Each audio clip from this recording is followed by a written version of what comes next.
Have you ever walked away from a conversation, feeling like you never really arrived in the first place? You said the words. You nodded, smiled, maybe even laughed at the right times, and still somehow you felt invisible, as if your presence didn't ripple the air at all, as if your voice faded the moment it left your lips. And later that night, as you lay in bed, you asked yourself the quiet question no one likes to say out loud. Am I just boring? Let's pause right here, not to answer that question, but to unlearn it. Because this story you've been carrying, it's not really about who you are. It's about a skill you never got the chance to build. You're not boring. You're just unpracticed. Not in thoughts, not in feelings, but in one specific, powerful, life-shaping ability, the art of conversation. Now I know. That word might sound small, conversation. But what if I told you it's one of the greatest forces of human connection? What if I told you that what you call boring is often just a missing blueprint, a roadmap no one ever gave you? We're taught to read, write, calculate, obey. But whoever sat you down and said, here's how you make someone feel seen. Here's how to ask questions that open people up. Here's how to share your world so others feel safe sharing theirs. No one gave you that.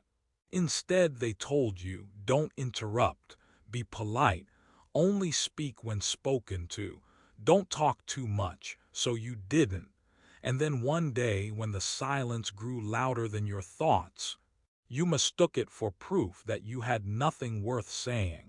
But what if silence isn't proof of your dullness? What if it's just the echo of a voice you never learned to trust? Let's rewind this story, because something's missing.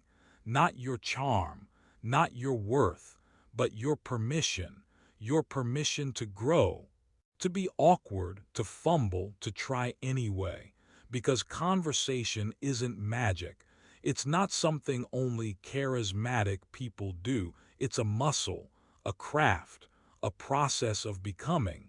So if you've ever felt unseen in a room full of people, maybe you weren't too quiet. Maybe your voice is still unfolding. Let's look at the truth, gently, honestly, without shame. Truth number one. You're trying too hard to sound interesting instead of being interested. When your brain is busy crafting the perfect reply, you're not really with the person in front of you. You're with your fear. But connection doesn't bloom in performance.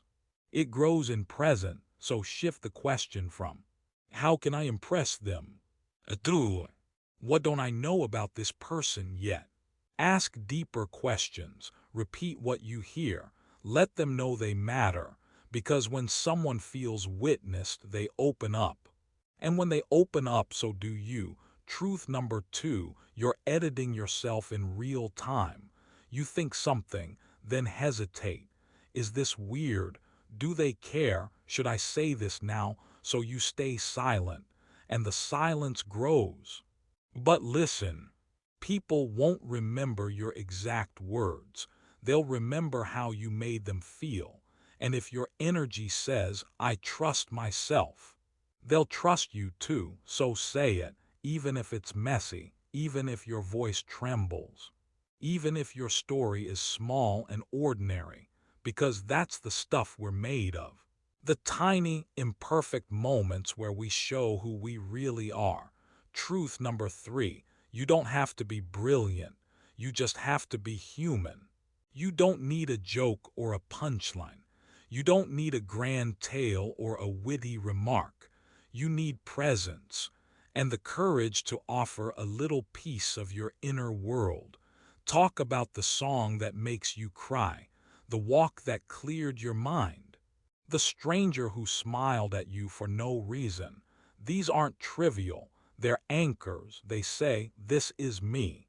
And someone listening might whisper back, me too. But here's the real wound, the one we rarely name. At some point, You began to believe that the way people responded to your words was a reflection of your worth when someone didn't laugh. You thought you weren't funny when someone didn't listen. You thought you weren't important when someone didn't ask you questions. You thought your story had no value, and little by little, you stopped showing up, stopped initiating, stopped contributing, started shrinking, until you disappeared behind the smile you wore to survive. But what if? What if that silence didn't mean you're boring? What if it just meant you were afraid? And what if you're allowed to outgrow that fear? Let's build something new, one moment at a time. Start small. Say hello to a stranger. Compliment someone's energy. Text a friend something random, not clever, not perfect, just real. Next, practice storytelling. Pick a memory, any memory. Tell it with rhythm, with feeling, not to entertain, but to invite. Invite someone into the quiet corners of your life and listen. Really listen, not to reply, not to impress, but to understand. Repeat what they say, ask more, care more, make it about us, not you. And when it feels hard, pause, breathe. Say to yourself, this doesn't mean I'm boring, it just means I'm still learning. Because we all are. You are not late, you are not lacking, you are becoming, and that is a story worth hearing. So I leave you with this. If you've ever felt invisible, if you've ever walked out of a room and questioned your presence, don't let that moment define you. Let it wake you. Let it nudge you. Let it remind you that your voice is still learning to trust itself. The people you've been waiting for, the ones who will truly see you, they are out there, but they need you to speak, to show up, to try again. So stop waiting to be interesting. Start being interested, not in performing, but in connecting. Not in perfection, but in presence, because that is where the magic is. And hey, you're not alone. We're all learning, all unfolding, all finding our voice again, one brave word at a time. You are not boring. You are just beginning. And there's nothing more powerful than someone who finally believes that.